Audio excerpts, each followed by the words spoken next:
Hey coin collectors, and welcome to DC Coin World International Coin Channel. Today we're going to take a look at this nickel that's right on top here. We're going to look at the other ones too, but this is the 1980 Philadelphia Mint US nickel, and it has something really special about it. Not just it's in this great condition, and this is from a uncirculated mint set. It's kind of a PDS set. It has Philadelphia, Denver, and a Susan B. San Francisco Mint dollar in it. But this is the star of the show for me. It was something that changed in 1980, and it was kind of a surprise, but we'll talk about why they did it and what was different about the 1980p as we go through this. So I'm going to move this over to the side, and I'm going to show you some of these really kind of used looking ones down at the bottom. 1938 with no mint mark on here, a 1938 no mint mark, and a 1938 no mint mark. But, as you're all going to say,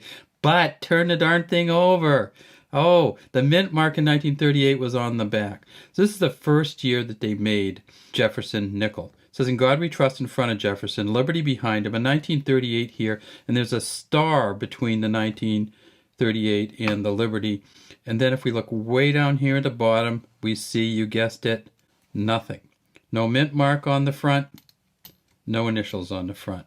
We turn it over though, we look at the top because we know that there were nickels that they made and they put the mint mark on the top. Not this one. The mint marks on these when they first made them were right over there. And there you go. You can see there's an S mint mark here for the San Francisco Mint from 1938. So there's one of them. Let's turn this one over. Blank mint mark. So blank mint mark, we know that's Philadelphia, right? So in 1938 when they first made these, no mint mark for Philadelphia, S mint mark for San Francisco, and a D mint mark for Denver. In December of 1941, the United States entered World War II.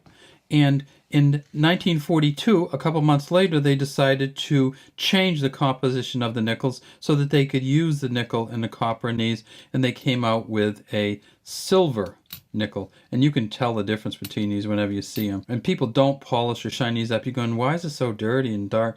Well, part of the dirty and dark is the manganese that they put in it. They put that in as a blend with the silver. But part of it is just it's old and you don't polish these. And you can see how worn they get.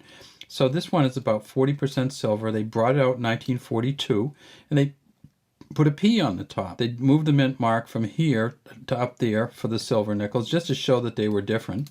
And you can see the 1942 on there, of course. That they kept these nickels with the P and the D and the S over the dome in 42, 43, 44, and 45. In 1946, they just went right back to the no P nickel. And you still had the D and the S. Well, in 1980, for some reason, and I have no idea why, they decided to go back and put the P on there. They did something else, too, a little earlier. Now, they decided to put the initials of the engraver on, Felix Schlag. So you notice these initial, these beginning nickels, none of them had the initials of the engraver, Felix Schlag, on them down here below Jefferson. That didn't come until 1966.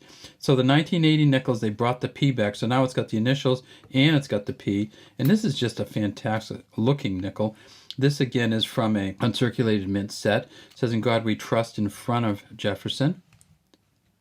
And if you can find these uncirculated mint sets from 1980, I would buy one. These aren't hugely valuable nickels, but they're worth $5 or $6 each, in part just because I think when Philadelphia came back with them, they decided to take a lot of care. Look at the little details on the shirt, the details in the hair, the eyes. The Philadelphia Mint, I think we're pretty proud of being able to put the mint marks on them. They made this really, really nice set of coins in 1980. We tip it on the back, and that's where the money is in these coins, and this actually is pretty darn good too.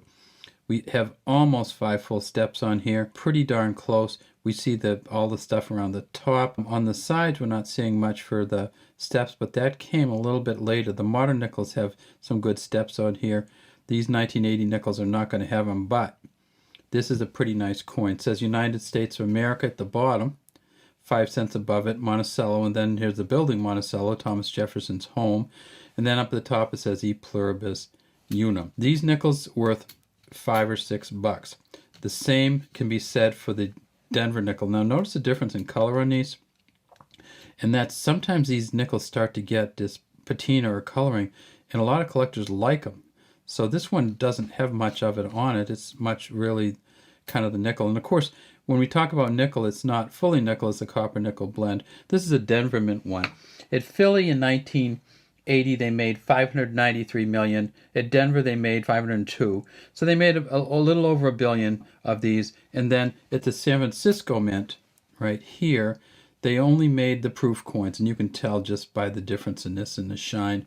There's the S down there. San Francisco Mint, they only made 3.5 million, but because these are all in great condition, you get a proof 65 of one of these, and it's worth about $1. It's, you know, they're fine coins, but because they all look pretty good. And then, of course, look at this one. This is a proof coin.